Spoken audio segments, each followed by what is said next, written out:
My entire family insists I marry my sister's fiancé, the crippled, illegitimate son of the Felix group.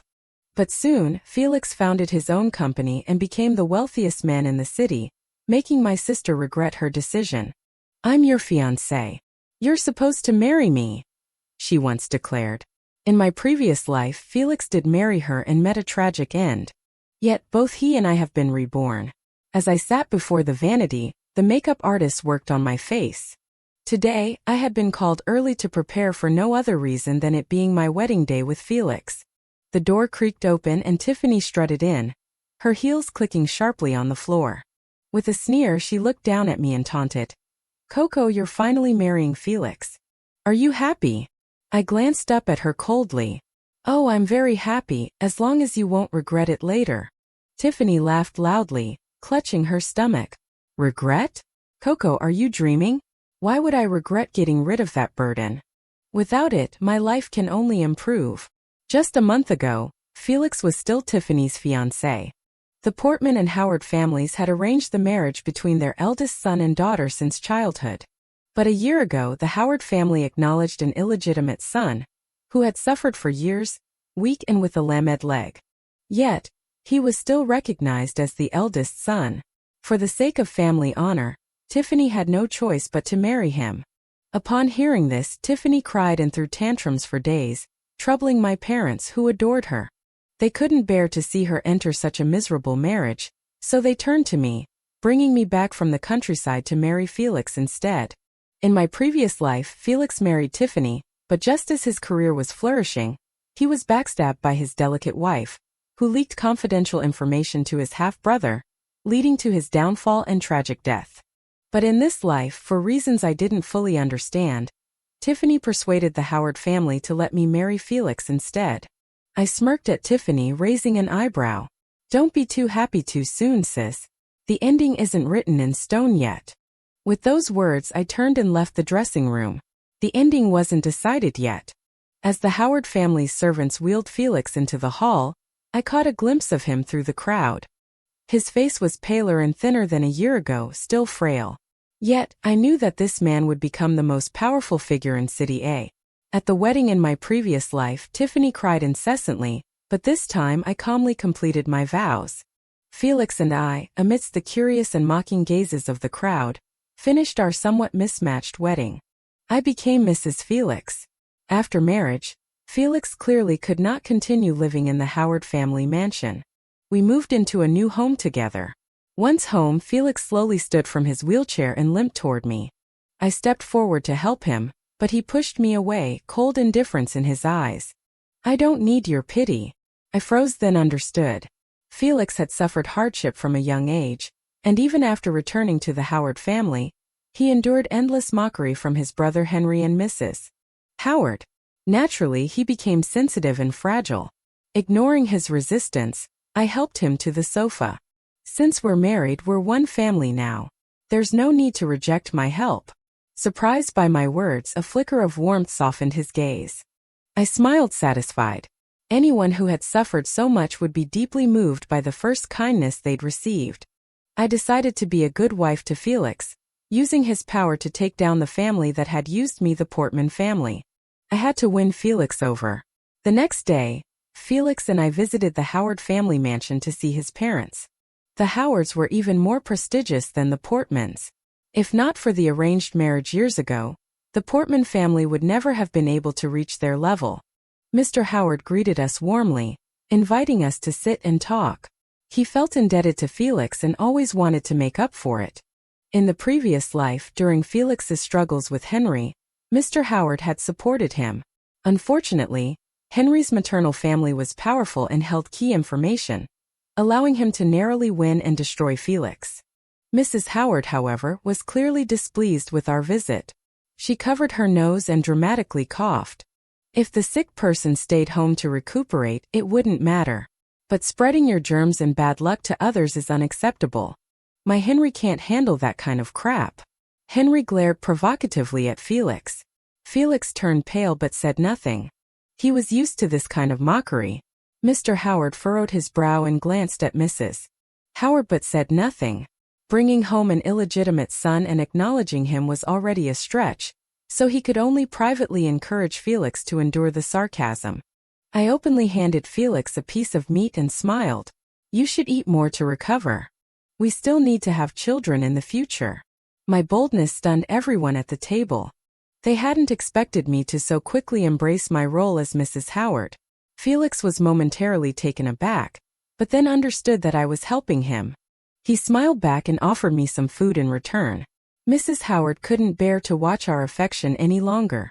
Putting down her chopsticks, she declared she felt unwell and needed Henry to help her back to her room. The family dinner ended on a sour note. Sitting back in the car, Felix gently took my hand and hesitantly asked, "Coco, don't you feel wrong marrying someone like me?" I squeezed his hand tightly and affirmed, "How could I? It's just a physical flaw. There are people with much greater deficiencies who still enjoy wealth and luxury. Why shouldn't you deserve the same?" I thought of my tragic past life, my eyes darkening. I vowed to help Felix change his fate, to support his career, and to ensure that those who looked down on us would regret it, while those who harmed us would pay the price. Peace didn't last long before Tiffany came looking for me. When the receptionist informed me she was here, I instinctively frowned. It was like a weasel visiting a hen, clearly with no good intentions. But I couldn't refuse, so I allowed the receptionist to show her in, preparing to deal with whatever came my way. Tiffany still carried herself with arrogance, casually tossing her designer bag onto my desk, scattering my design drafts across the floor. I frowned and asked, "Miss Tiffany, what brings you here today?" I had been reborn a year ago, just as Felix returned to the Howard family, and the Portman family brought me back from the countryside to cover for Tiffany. In my previous life I obediently stayed home, neither competing for inheritance nor business, simply wanting to live in peace. But Tiffany wouldn't leave me be. She hated that I could fall in love freely while she was trapped in an arranged marriage, resentful that I could inherit all of Grandma's savings and live comfortably. So she schemed to ruin my reputation, leaving me despised and humiliated until I tragically took my own life just to see me suffer as much as she had. Given my rebirth, I wouldn't make the same mistakes and wait for others to harm me. So, I opened a studio and set my plans into motion. "Coco," Tiffany began, surprisingly cordial, "you know Felix isn't in great health. An illegitimate son like him, you should know who will eventually hold power in the Howard family, right?" I furrowed my brows and asked directly, "What do you mean, Tiffany? My time is valuable. If you can't get to the point, just leave." Though I had my suspicions, Tiffany soon dropped the pretense, revealing her true intentions. "Henry wants to work with you, you know. Despite being the second son, he has strong support from his mother's side. It's almost certain he'll come out on top in the future battle for control of F Group." I raised an eyebrow, leaning back in my chair. "Why would Henry want to work with me, then?" "He lacks maternal support, and it's clear Mr. Howard favors Felix." Tiffany's irritation flared. "No matter how much Mr. Howard dotes on him, he won't hand everything over to a bastard. And look at him, he's all skin and bones. He won't live long anyway." She sneered. "I'm pitying you, thinking of you as my sister, not wanting you to end up a lonely widow. That's why I'm giving you this opportunity." Ha, as if anyone would believe Tiffany actually cared about me. "So what do you want?" I finally asked, feeling a sense of relief that the conversation was getting to the point. Tiffany regained her smug composure. "You don't have to do much. Just keep an eye on Felix and report any company secrets when necessary. Help Henry tamper with or steal documents." I couldn't help but laugh. "Do you realize what you're suggesting is illegal? And you're brazenly saying it here?" Tiffany froze, realizing she'd been tricked. Before she could speak, I interrupted her. "Forget it. Felix and I have a loving marriage. There's no chance for you to exploit. I'll also inform Felix about your plans." "Thanks for the warning." Enraged, Tiffany shouted, her face turning red. "Coco, don't be disrespectful. You'll regret this." "We'll see who regrets it," I said, locking eyes with her unflinchingly. "Assistant, call security to escort Miss Tiffany out," I coldly ordered through the intercom. Fuming, Tiffany stomped out of my office. As I watched her leave, my muscles relaxed. The memories of the torment she inflicted on me in my past life were still vivid, and seeing her again made my body tense. In that life I had willingly joined forces with Henry. But in this life, even though I hadn't married Felix, Tiffany was still trying to persuade me to become their informant. It was understandable, though. Growing up, everyone had told Tiffany that her future husband would be Henry, the young master of the Howard family. She had a crush on him since childhood, and despite his constant affairs, she was deeply in love with him. In my past life, she had risked jail time to help Henry seize the family assets. But I was not like Tiffany. I was not so easily manipulated. The most important thing was that Henry had often helped Tiffany commit her wrongdoings. They were in the same boat, and they were my enemies, the people I sought revenge on. When I got home, I hesitated for a moment but decided to tell Felix about the encounter. Tiffany came to the office today, I said, and Felix seemed surprised that I would share this with him. She said Henry wants to collaborate with me, but I refused him. I told Felix everything honestly, but you still need to be cautious of the people around you, especially those with access to confidential files in the company. In my past life, Tiffany easily stole company secrets because there were accomplices inside. Felix's face turned serious after hearing my words. He seemed surprised that I had refused Henry's offer and asked, "Why did you refuse him? His offer must have been tempting." I was stunned by the question. Anger welled up inside me as I replied, "Because I love you. I'm your wife. Since we're in this together, I won't abandon you. Why don't you trust me? Or do you not believe someone can love you unconditionally?" I looked at Felix's pale, sickly face and felt a wave of sadness. This insecure man had finally opened his heart to his wife in this life, only to be betrayed by the one he loved most in the previous one. Felix stared at me for a long time, his lips trembling. Then suddenly he pulled me into a tight hug, as if trying to merge us into one. "Coco, please don't betray me. You're all I have left." During the new year, Felix and I had to return to the Howard family mansion for dinner. I squeezed Felix's hand to comfort him, and he looked up, giving me a small smile. Over the past few months, our relationship had slowly warmed, and he had finally begun to open up to me. Mrs. Howard and Henry still treated us with disdain, just as they had 6 months ago. Henry's eyes now showed even more hostility, likely because he hadn't expected me to refuse his offer. But he hadn't given up. When I came out of the restroom, a shadow grabbed me forcefully and dragged me back inside. I struggled in the darkness, the dim light from outside revealing it was Henry. The man's heavy breathing and my restrained body made me recall the cold night from my past life when Tiffany had framed me, and I was raped by a criminal. Thankfully it was winter and I was dressed warmly. Henry pinned me against the sink, holding me tight, his breath hot in my ear. "Coco, I'll give you another chance. Join me. It's much better than staying with that cripple." His voice was too close, and his cruel touch on my ear made me shiver. "No, I won't." I mustered all my strength to refuse, tears welling up uncontrollably. "Oh? Don't tell me you've really fallen for that cripple. Can he satisfy you? If you come with me, I won't treat you badly, and now you have no other choice." He began trying to remove my clothes, and I couldn't help but scream, but Henry covered my mouth tightly. My strength was fading, and just when I was about to lose hope, the bathroom door was forcefully opened. I saw Felix stumble in. When Henry saw someone enter, he relaxed his grip. I pushed him away and ran into Felix's arms, finally breaking into tears from the fear and grief. Felix hugged me tightly, gently patting my back to comfort me. Henry raised his eyebrows at the scene, loosened his tie, and then behind Felix came the frantic footsteps of Mr. and Mrs. Howard. But Henry didn't panic. He casually waited for them to enter and see the scene. Mr. Howard was so furious that his cane almost slipped from his hand. He pointed at Henry, about to speak, but Henry was quicker. "Dad, she seduced me. She waited for me outside the restroom. When she saw me, she jumped on me and pulled me inside. She said she preferred me, that my brother couldn't satisfy her, and that I was better." Henry dragged out his words provocatively, looking at Felix. I looked up at Felix, whose already pale face turned even whiter. I desperately wanted to explain to him it wasn't me, I didn't do it. Felix pressed my head back into his chest, protecting me tightly. "I know. I believe you.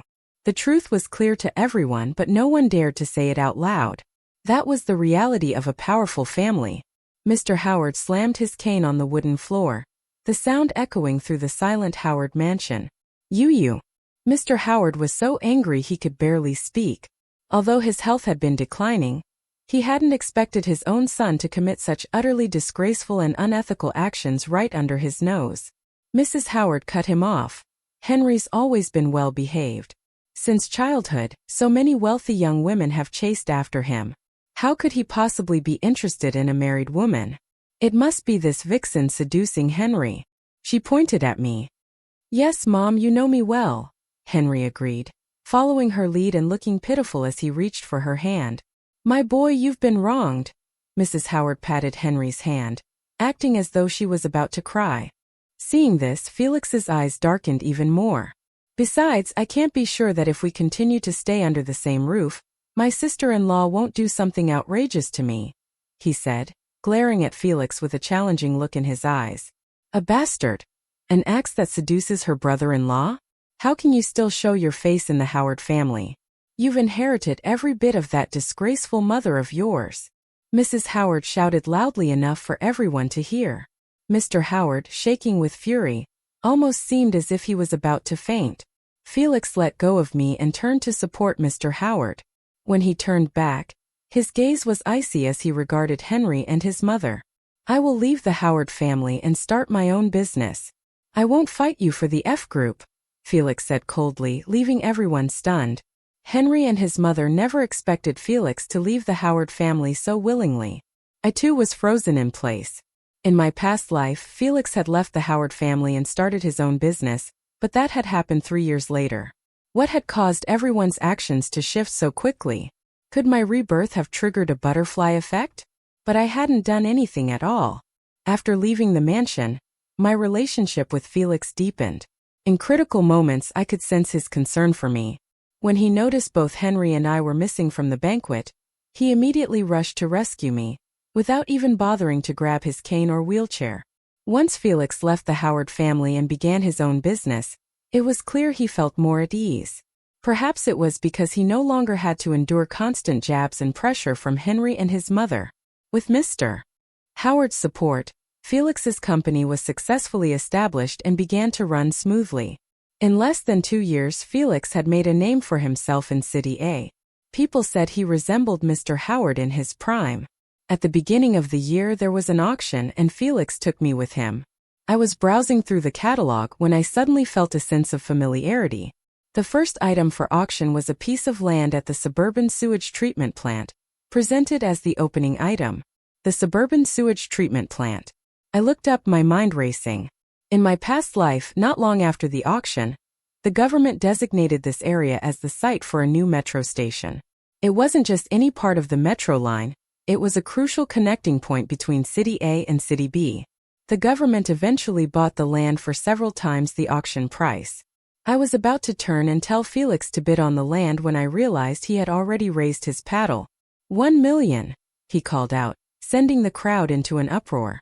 Everyone knew the suburban sewage treatment plant had been abandoned for years, and the land was polluted, useless for agriculture, forestry, animal husbandry, or fishing. Its location in the suburbs made it undesirable. Naturally, no one was going to outbid him for this piece of wasteland. Henry, sitting in the front row, also turned to watch the spectacle. Our eyes met, his filled with mockery. Felix didn't make another bid for the rest of the auction. When the event ended and people began to leave, Henry blocked our way. He sneered. You waste the old man's money on worthless land. The old man must be truly blind to think you could be his successor. Felix ignored him, not even sparing him a glance. He simply took my hand and led me out through another door, leaving Henry seething, pounding the seat behind us. When the abandoned sewage treatment plant was eventually bought by the government for $5 million, Henry was furious. But how did Felix know this land would become so valuable? A strange feeling stirred inside me. From agreeing to change the marriage arrangement to bidding on the sewage treatment plant, the real changes in the story's direction didn't come from me. All of the butterfly effects originated from Felix. A terrifying suspicion crossed my mind. Could Felix have also been reborn? If I could be reborn, so could he. After all, we both met tragic ends in our past life. Once this thought took root, I kept testing Felix, but he was meticulous in everything he did, never leaving me any openings to test him. After the sewage treatment plant incident, which not only netted us a profit of $4 million, but also gained Felix admiration from other companies and veterans, more shareholders within the F Group began to push for him to take over the company. In this situation, Tiffany and Henry grew increasingly restless.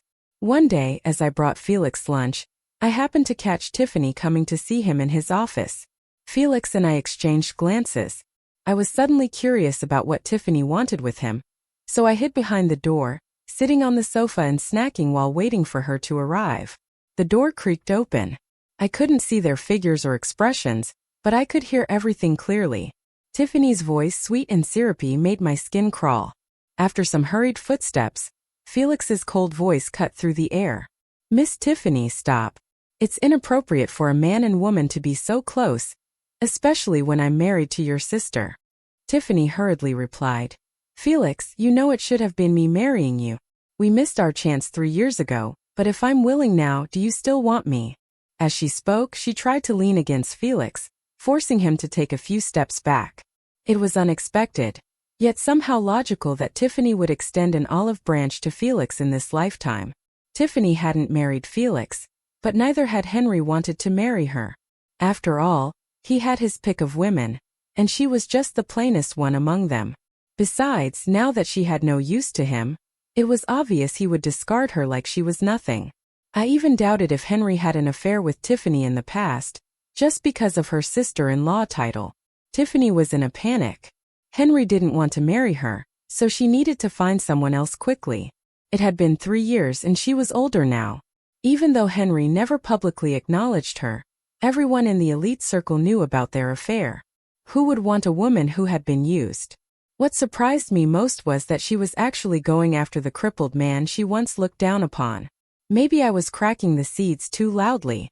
Tiffany suddenly yelled in my direction, "Who's there?" I walked out from behind the door innocently, spreading my hands to show the seeds. "What were you eavesdropping on? What did you hear?" Tiffany snapped, flustered and furious.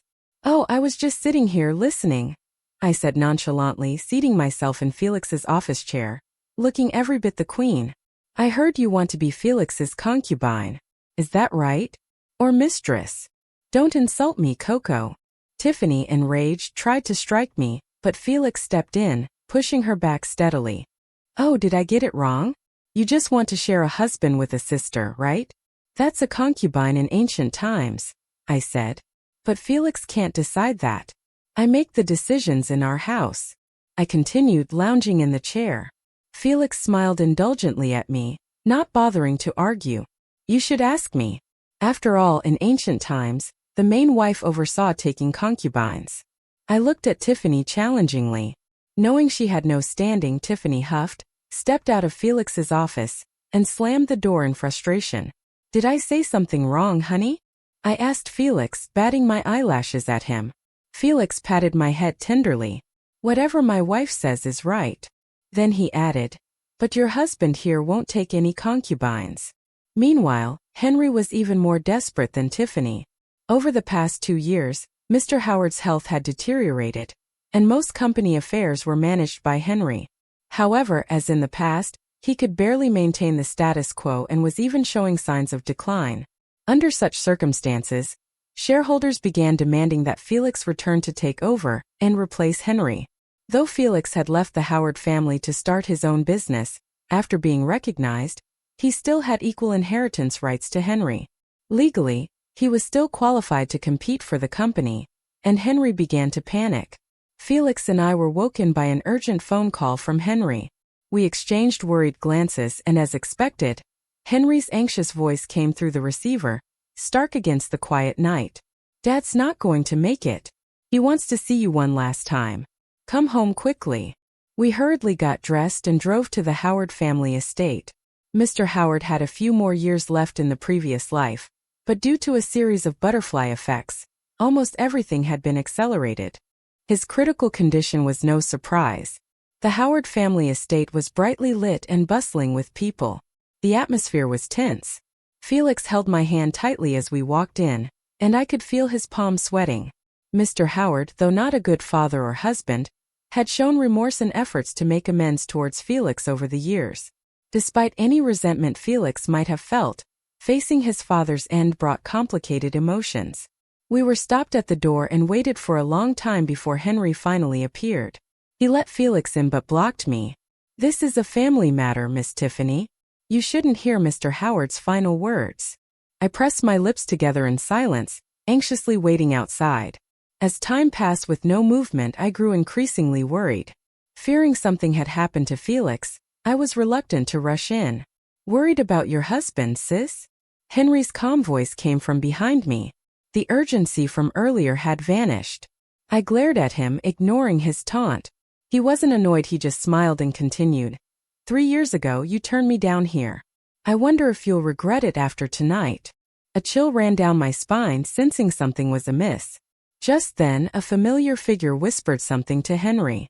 The man wore a bent baseball cap that obscured his face, but his build and profile seemed familiar. At that moment, a few police officers suddenly barged in, showing their badges. "We're from the police department. We received a tip that Mr. Felix is involved in tax evasion and money laundering. There's substantial evidence. Mr. Felix needs to come with us for investigation." I was stunned, instinctively looking at Henry. He shrugged, but the triumph was clear in his eyes. "Officer, someone's framing him. He's law-abiding. He'd never do such things." I pleaded, but it was in vain. No one listened to my desperate explanation.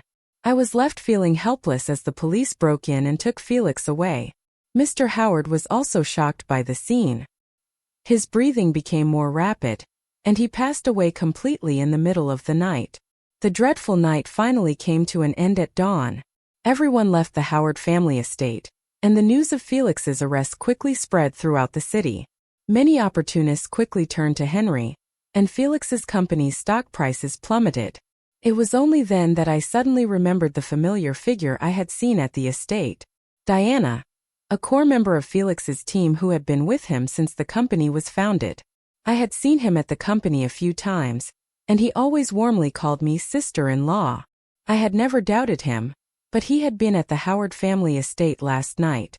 I could almost immediately confirm that he was Henry's man. The evidence provided by the police had also come from him. I staggered back home, feeling lost, when I suddenly noticed something unusual at the entrance.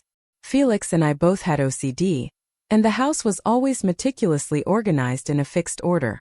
But today, the placement of the slippers at the entrance had changed. This wasn't how it had been when we left last night. Sensing something, I rushed to Felix's study. All the confidential documents related to his work were gone. This wasn't just a simple burglary, especially at such a specific time. I quickly called the police and asked the property management to check last night's surveillance footage. The investigation results came quickly. Tiffany was caught in the interrogation room. I harshly questioned Tiffany. "How dare you use such low-level theft methods? You were bound to be caught in no time." Tiffany's face was full of indifference. "I just need to serve a few years in prison. When I get out, he promised he'd marry me." Of course, I knew who she was talking about, Henry. I thought Tiffany had gone mad. She would do anything to help Henry complete his plan for a sliver of hope. But she was right, such a low-level operation could indeed deal us irreparable damage. Henry had once again gotten hold of Felix's company secrets. Just when I was almost in despair, Felix was released and acquitted. At the same time, news came out that Henry had been arrested and imprisoned. He had colluded with Diana and Tiffany to steal company secrets, and was also suspected of forging evidence to frame others. These charges were enough to keep him behind bars for several years. When I arrived outside the police station, it was already dark. Felix stood alone under the streetlight, still wearing the coat he had hurriedly put on that night. A few days ago, his figure had looked especially desolate. My eyes welled up almost immediately, and I ran into his arms. Felix held me tightly. "Don't worry. Do you know who your husband is? How could I be so easily taken down?" He gently reassured me. He told me he had long known that Diana was Henry's man, so he had purposely kept him close. "If you eliminate one, there will be another James, John. It's better to keep him under my watch." This way I can control his every move. I choked up, blaming him. Next time, don't keep it from me. I worried about you for so long. He hugged me tighter. I was surprised to find that he was standing firmly, holding me without any signs of instability. Under my interrogation, he finally confessed. I wanted to keep a low profile before to avoid Henry's traps. Oh, so no need to keep low now? I asked, slightly aggrieved. No need. Henry isn't coming out. In my astonished gaze, Felix pressed my head into his chest. The late autumn wind was chilly, but his embrace was warm. He killed the old man. I was momentarily stunned, then snuggled deeper into his chest. I no longer cared if he had been reborn. From now on, he and I were going to embrace a truly exciting life that belonged only to us.